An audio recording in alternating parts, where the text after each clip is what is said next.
The reason I'm doing this is that I really do believe that we are entering a time when the speaking voice, the art of communication, is becoming more and more important, not just because of social media, but because we've been seeing these big political conferences and people are becoming more and more aware that the speaking voice has influence when it's used to its full effect.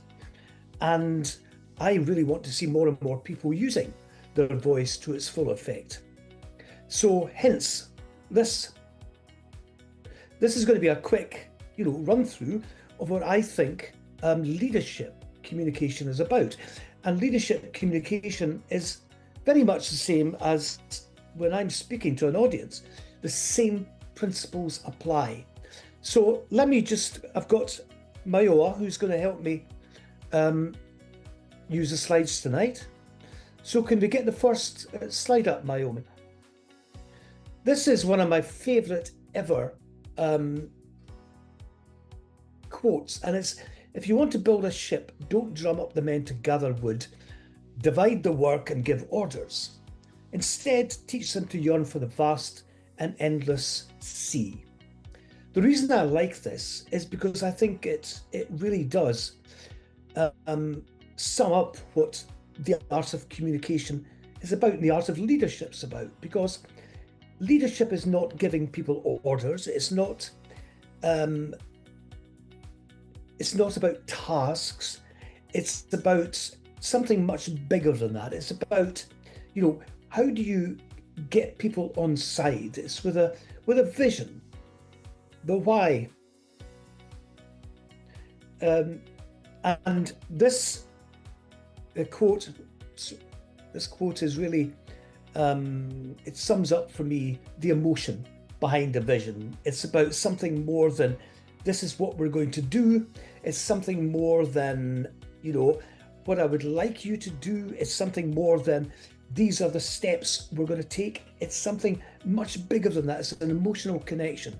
And if you're standing up to speak, it might be, all of us here today want to see a better world. I mean, it's something that's an intangible. It's something that's over the horizon, but it makes an emotional connection. Let's see some examples. But first, next slide, please.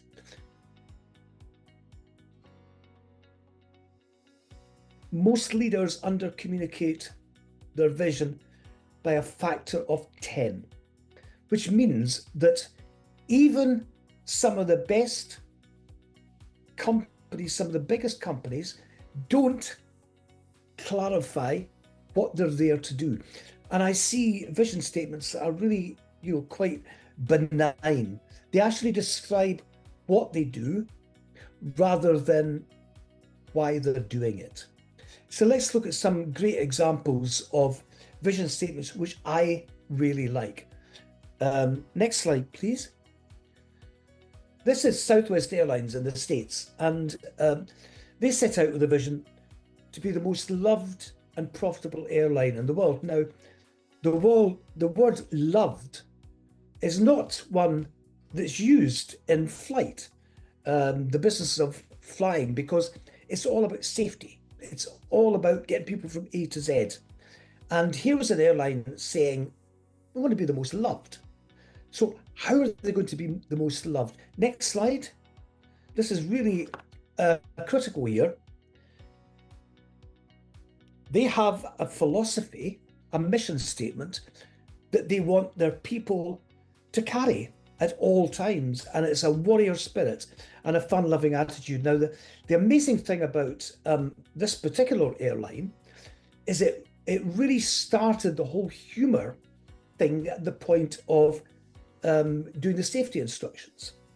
So they've empowered their staff to create an atmosphere, fun-loving. And what they found is that when they make people laugh, when they're doing the safety speech at the beginning, people's fear of flying, it just evaporates because people are relaxed. People are, settled into the flight. They've been made welcome, they've had a bit of fun, they've laughed, and they're ready to fly. And some of the most fearful people, it just evaporates. So bringing fun into flight is an extraordinary development when you think that the whole business of flying has always been about safety, hasn't it? Safety, safety, safety. And here was an airline saying, look, we're going to have fun. And they empower their staff. So quite a few of the people who join are, aspiring comedians. It's a great grounding. And they have used this to grow a culture which is really empowering to their staff. And the staff truly, truly buy into it. Of some of the safety announcements. And one of the girls in particular, who was a hostess, she appeared in the Ellen DeGeneres show because someone had taken a mobile film of her doing this safety announcement, and it was hysterical. So she gets invited into the biggest show at the time on US television and became a household name. So that was the power of, as it is now, I think it is the most profitable airline in the world. So it's achieved that. And it is loved because it's low cost and it does it really, really well. So it's not low cost, low service. It's low cost, fun service. So next slide.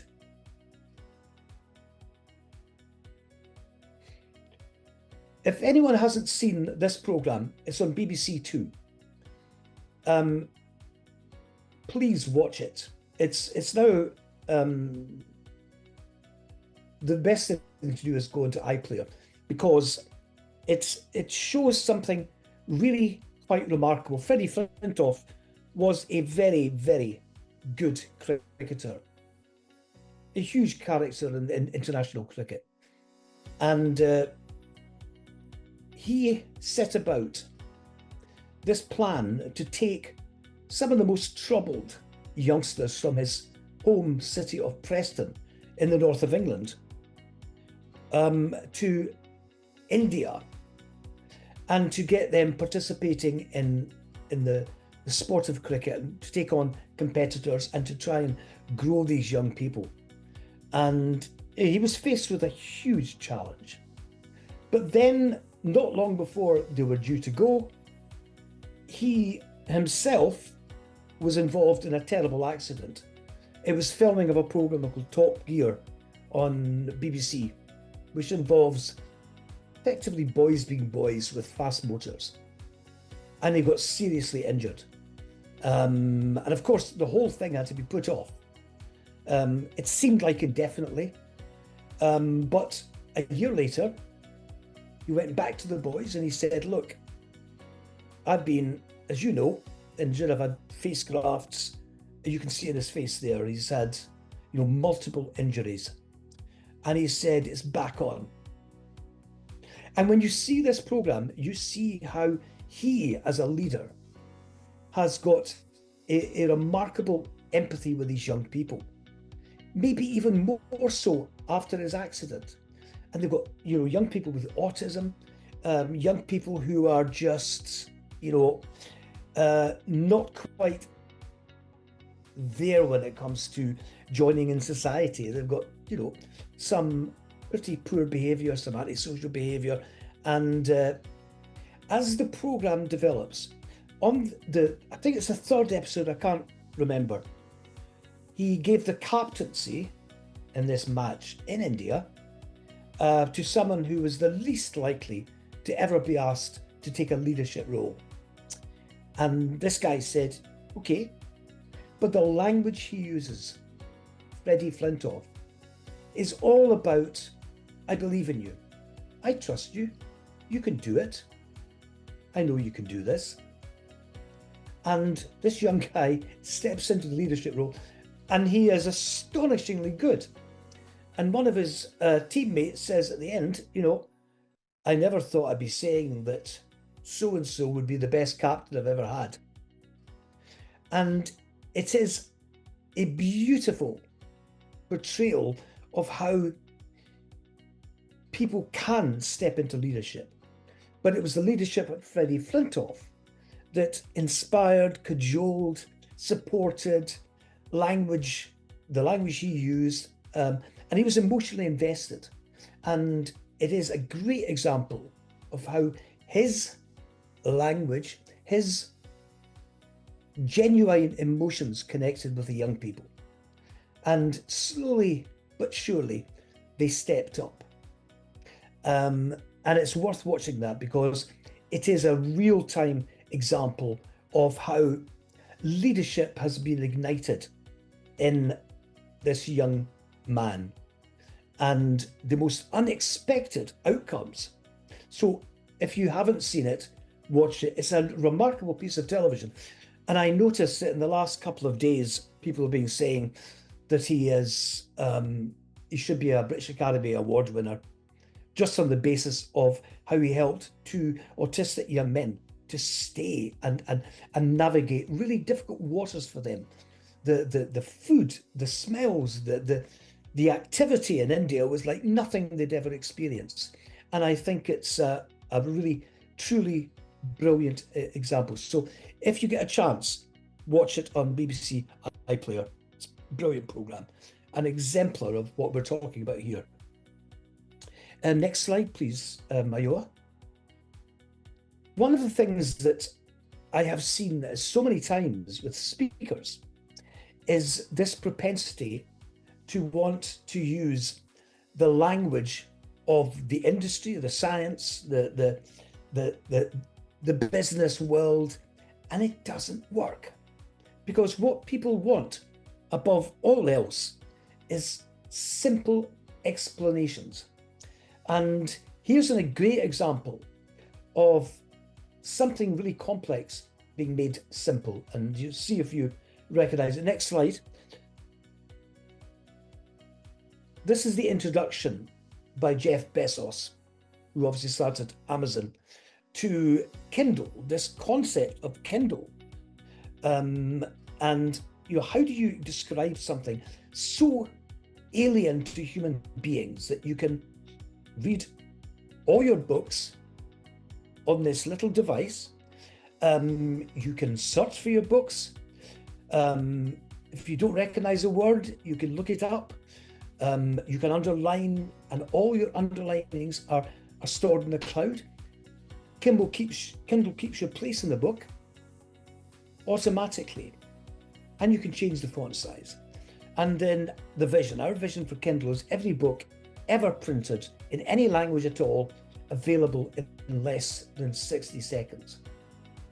I think that's a pretty good explanation when you're trying to introduce something that's really quite complex and alien to the human experience, because this is something, it's taken us to another era of reading. Now I use Kindle all the time. It is remarkable. It is remarkable that you can access, any book and do it immediately. So that's a great example.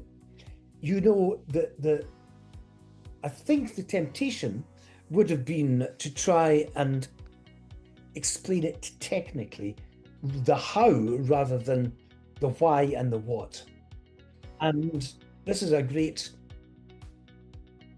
example of something that's potentially very complex explained in very, very simple language.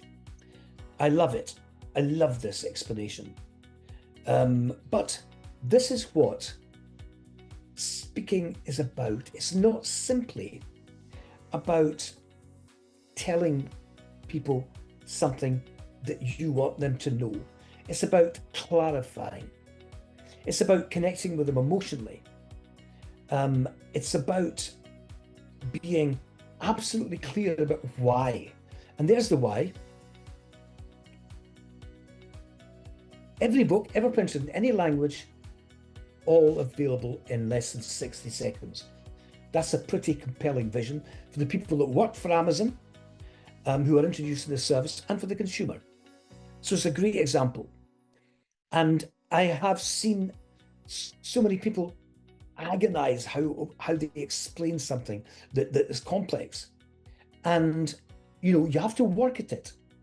It's interesting that the Plain English campaign, which was started by a feisty Liverpudlian woman called Chrissy Mahler, at what point did she realize, or did she have the courage to say, it's not me that can't understand things, it's the people who are communicating with me don't know how to communicate. That's a very big step, because the temptation would have been to say, I don't understand this. I've got a problem. I don't recognize these words. I can't, understand. And people feel diminished when they feel they can't understand. Here was someone with the courage to say, look, it's not me that's the problem. It's you. It is you, the communicator. You have got the responsibility to make things accessible to people. And if you can't do that, I'm out. She started this campaign and it has made a difference. So here's a little fact not people know. I was invited down to a little village in Derbyshire number of years ago. It's when Chrissy Mahler was deciding to retire, and she wanted to ask people who she thought might want to take over the Plain English campaign. She invited me down. In fact, I never got to meet her because she was not well that day, and I met her associate. So nothing really came of it, but it's interesting because she took leadership and said, look, organizations, government departments, universities, all manner of people who communicate don't do it very well. Let's make it plain. Let's make it simple. Next slide, please, Mayowa. Memorable metaphors to reinforce a key message. The use of the metaphor is a really, really good one. And before I go on to some of the most memorable, I've got two of the most memorable. I tell stories as well. And if you, for example, want to talk about the whole notion of purpose, it is very difficult to do it in the abstract, isn't it? So I always tell the story. This is something that happened to me. It's real. I tell true stories. I was in South Beirut in 2006, and it was just 2 days after the bombing.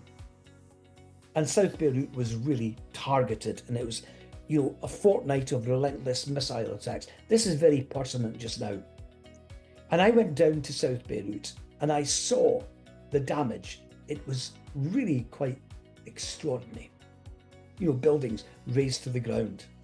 And you have this, you're breathing in this concrete dust. You're seeing all the accoutrements of life in the rubble. You're seeing children's toys, you're seeing items of clothing, you're seeing furniture crushed, you're seeing photographs, you're seeing all the accoutrements of lives lived. And under the great slabs of concrete, you see cars crushed.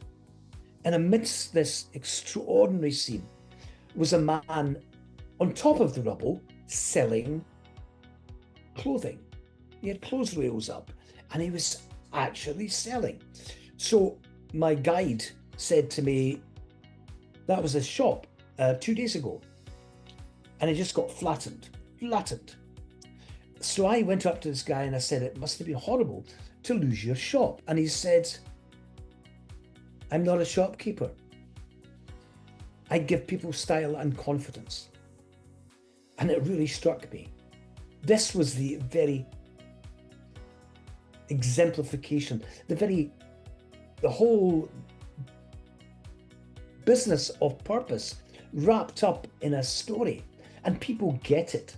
Here was a man who'd lost his shop, and he just carried on because his purpose was not to have a shop. It was to give people style and confidence. So, brilliant example. This happened to me, so it just struck me that I was living in an epiphany moment. And I said that to my guide, and I said, it's like a road to Damascus moment. He said, well, actually, you are on the road to Damascus. So that story says to people, it is not about what you do. It's not about the environment. It's not about your vehicles. It's about your purpose. And this was an exemplification of it. And funnily enough, during COVID, some of the very high ticket restaurants started, sending out freezer packed food and, giving people the instructions, and all the sauces were all wrapped up. I used it myself once. So I got, a beautiful meal, and it was all there for me just to follow the instructions and prepare in my house. So that was them being purveyors of fine food, fine flavors, tickling people's taste buds. Whichever way you looked at it, it wasn't about being restaurateurs, because restaurateurs would say, we can't operate our business because we're all being asked to withdraw, to shuttle down.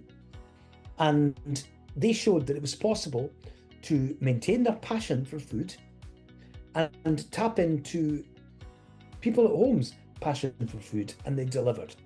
And some of them made more money out of COVID and having no restaurant open than they did when they had the restaurant. That's a remarkable example of purpose. So let's look at a couple of metaphors. Next slide. These are very, very common one. Life is a journey, not a destination. You hear that used a lot in speeches. This is Ralph Waldo Emerson, who has so many quotes associated with him, so many word mixes that speakers use. So the next one, and of course the other one, is William Shakespeare. The world is a stage. Great. It's a great metaphor, because I often talk about the world as a stage and people being actors on the world, and us setting scenes. It's about creating, drama. It's about creating this sense of performance, about creating this sense of connection with an audience. And it's quite a vivid metaphor, isn't it? The world is a stage. I like it a lot because it connects with people in a way that, creates this atmosphere of drama, this notion of performance. And I do think of speaking as, a performance. And when you get it right, it is a remarkably potent force. It's a beautiful way of communicating. And as we now move into an era where, the spoken voice is back in a major way. You think about radio, you think about social media and TikTok and Instagram. The spoken word has come back. It's remarkable.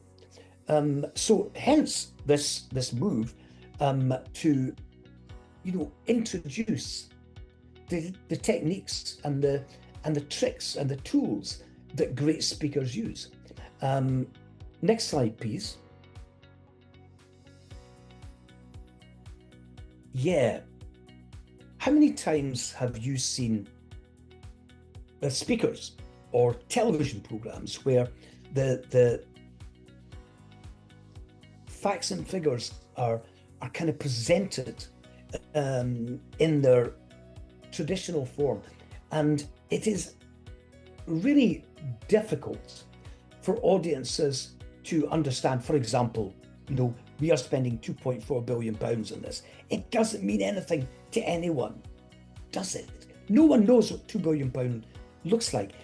No one knows the value of £2 billion in the context of a national budget. So humanizing facts and figures is an art. It really is an art. And next slide, please. One of the best sources I've ever found is if the world were 100 people. You can look it up on Google, and it breaks things down in a way that really quite, surprises people. Because here we are. This is about how the world's religions break down. And if you think about 100 people and you break it down into, that 100 people, it's very, very clear how it all breaks down.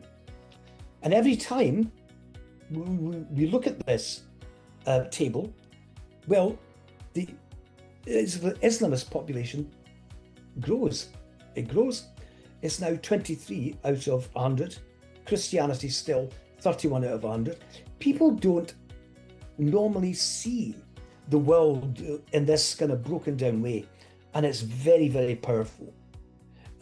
So I think that when you break it down and you do your research, and this is a great source, by the way, but there's other ways of looking at facts and figures and saying, how do I, create an image? One of the ones that really surprised me a couple of years ago was that the UN budget is multiplied by 700, a factor of 700, to represent the expenditure each year on weapons. So you could say that we spend 700 times more on weaponry than we do on peace. That's a very striking figure. It's also a very memorable figure. And when you represent it like that, it blows people away, because it shows something about the priorities and how the world spends its money. I just throw that one in. Next slide, please.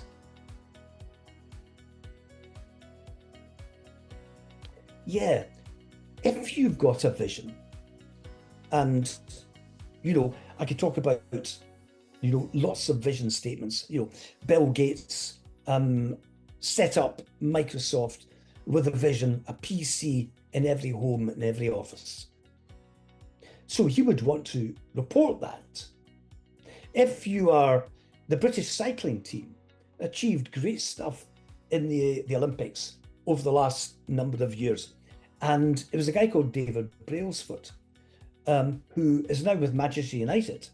And his whole business is looking for marginal gains. Can you knock a microsecond off the time?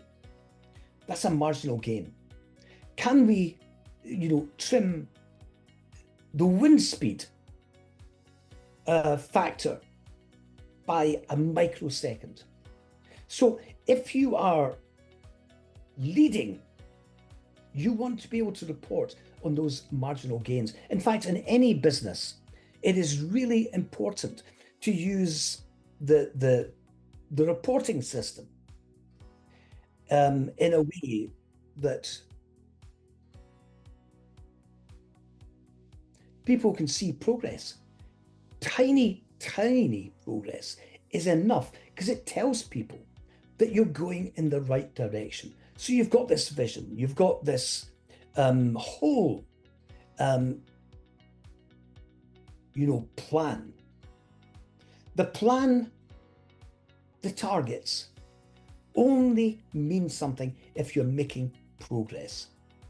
And people in any team, in any audience, want to know that you're making gains, you're making progress. So next, there was more people coming in. We won a new contract yesterday. That would be, it's really important to keep people up to date with where you are. Because if you are working in an organization or in a team that is making progress, you need people to know that, because their progress is your progress. Your progress is their progress.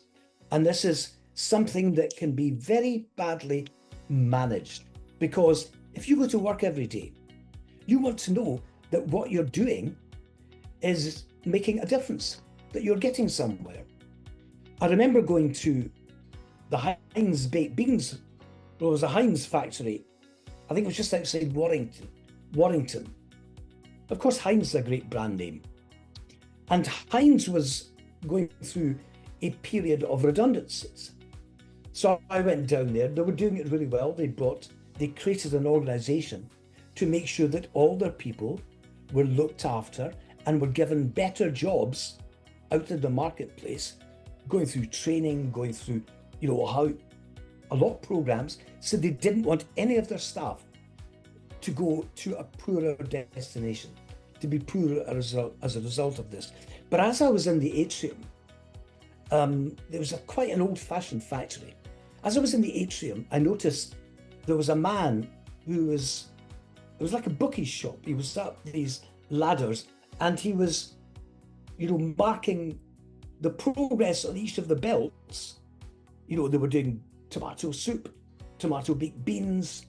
Tomato was the product in, 95% of all Heinz products. But the thing is that he kept them up to date. So they knew when they were going into bonus.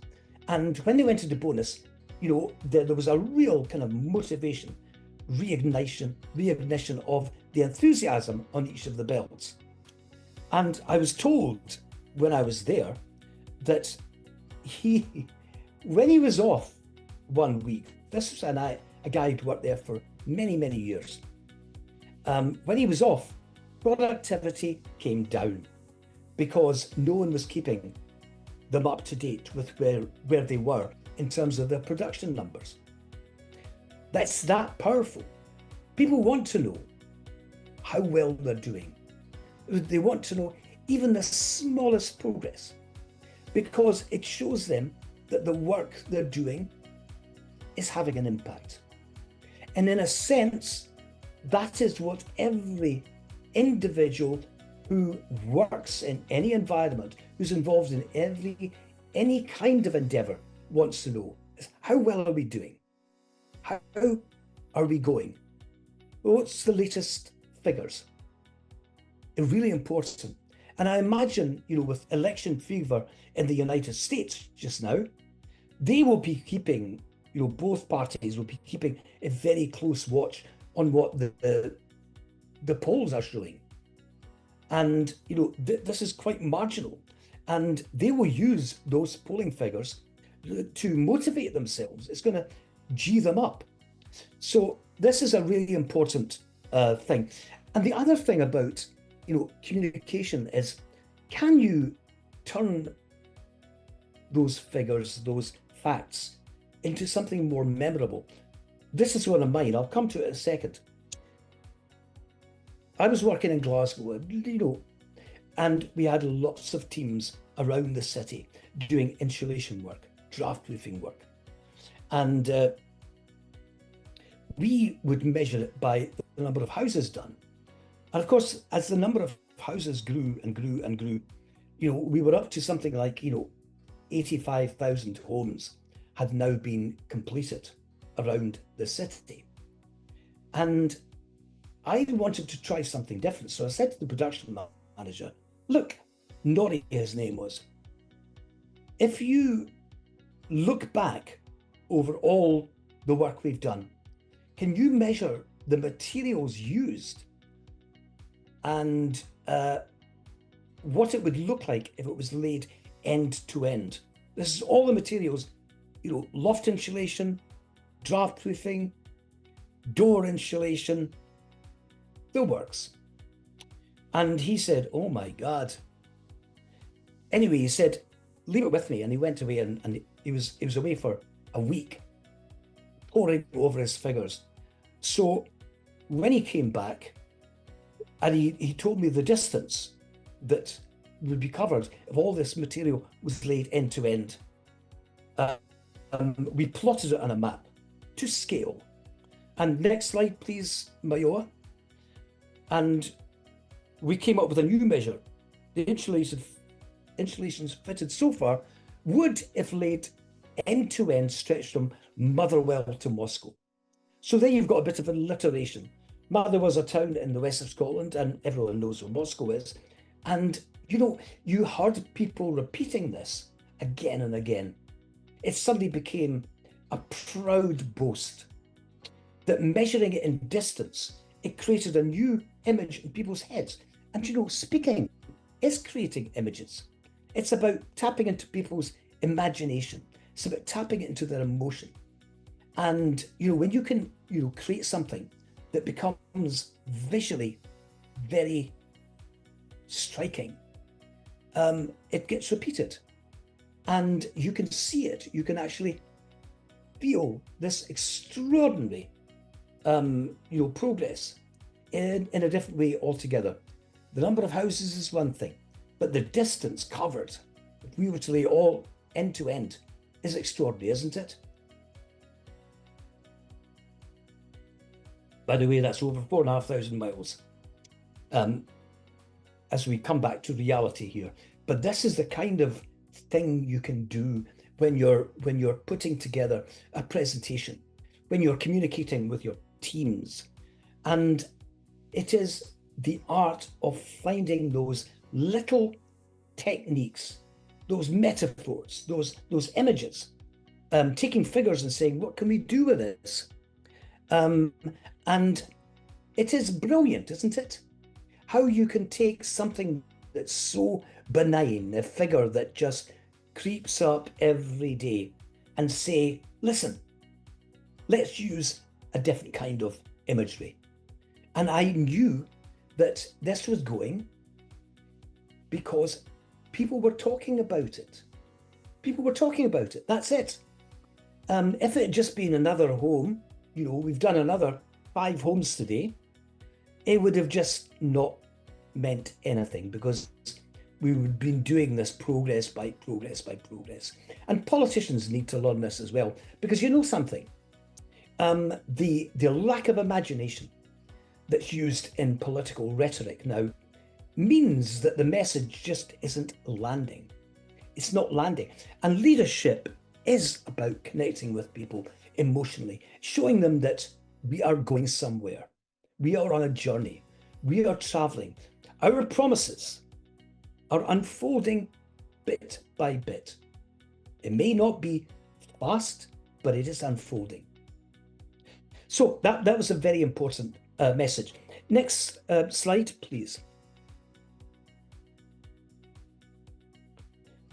This is general. Now, I'm going to talk about this for very quickly, because when you're on stage, or when you're a leader, when you're communicating with people, you are not a superhuman. In fact, don't ever pretend to be a superhuman, because that is a surefire way of putting everyone's backs up. You are vulnerable. You're like them. You bleed like they do. You cut like they do. You are just as human as they are.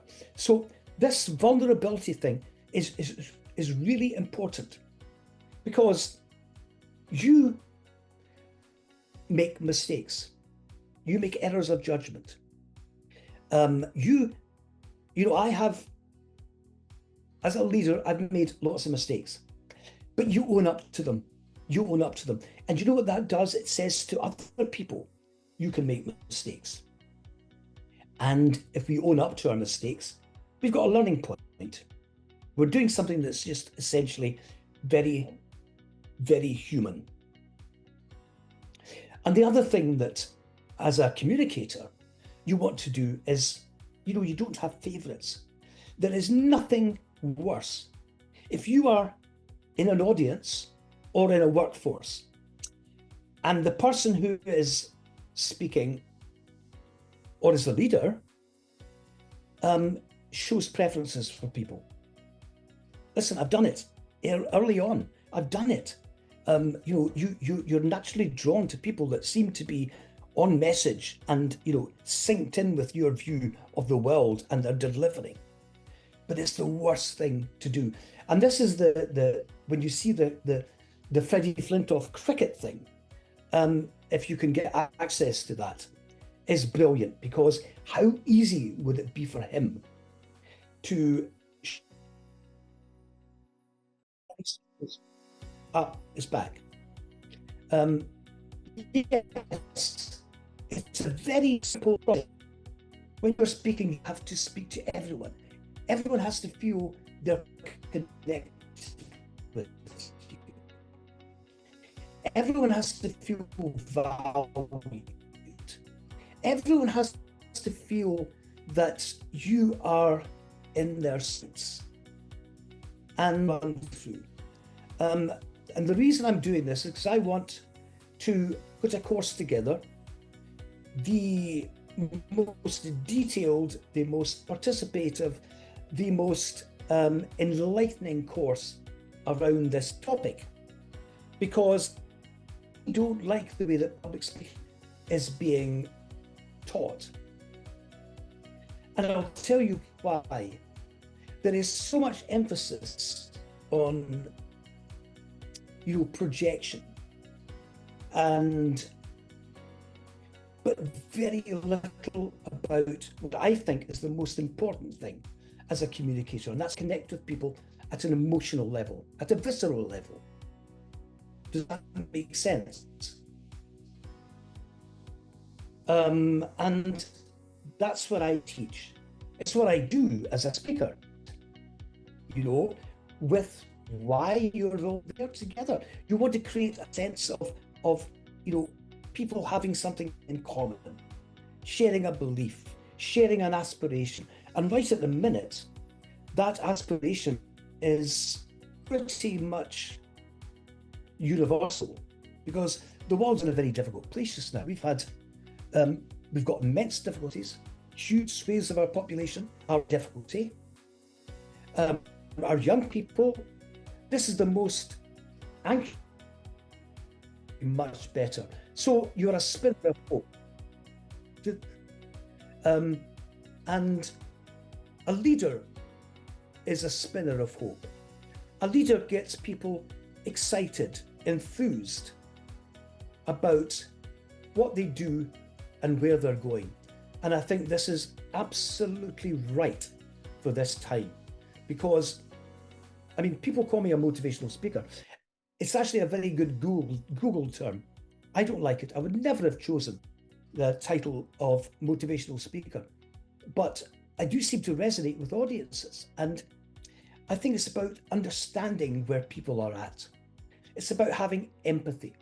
And if I can just finish with this, we are, I think, moving from leadership that's been characterized by psychopathic tendencies, and I mean politically and also in the corporate world, to one that is driven by empathy.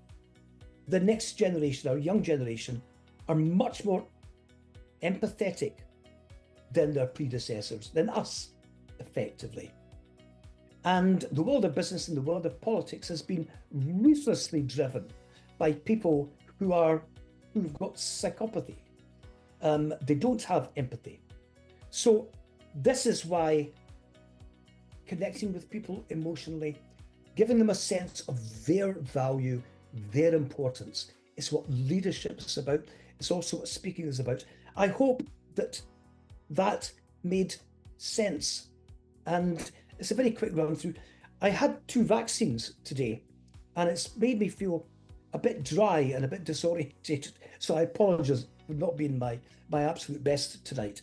But can I ask you a favor? If there's anything anyone wants to comment on, please come on, say something. You've got any questions, please do, because I'm on this journey, and I'm putting together what I think will be the best course available anywhere in the world, because I've looked at the competition.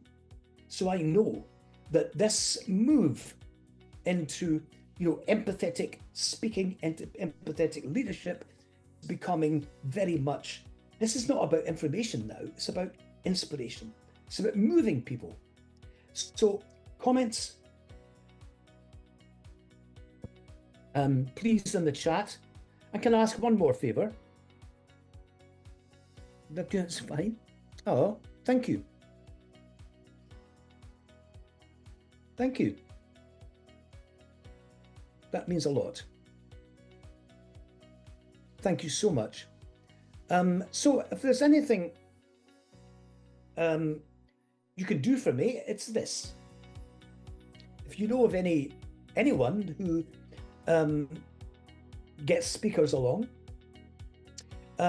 please give them my name, pass on my name. You will never get a bad report. And if you're interested in doing this complete course, please just let me know, because I want to do this. It's going to be a number of recordings, but I also want to do a live thing so that we do some interactive stuff. If I'm doing speaking training in a room with people, I make it interactive. I get people to practice and practice doing those little things, those metaphors. What kind of language do you use to connect with people emotionally? It's a very different language from, here, I've got something to tell you today and I want you to listen. Those days are gone. We're now in a different era. Thank you very much indeed for coming along tonight. I really appreciate it.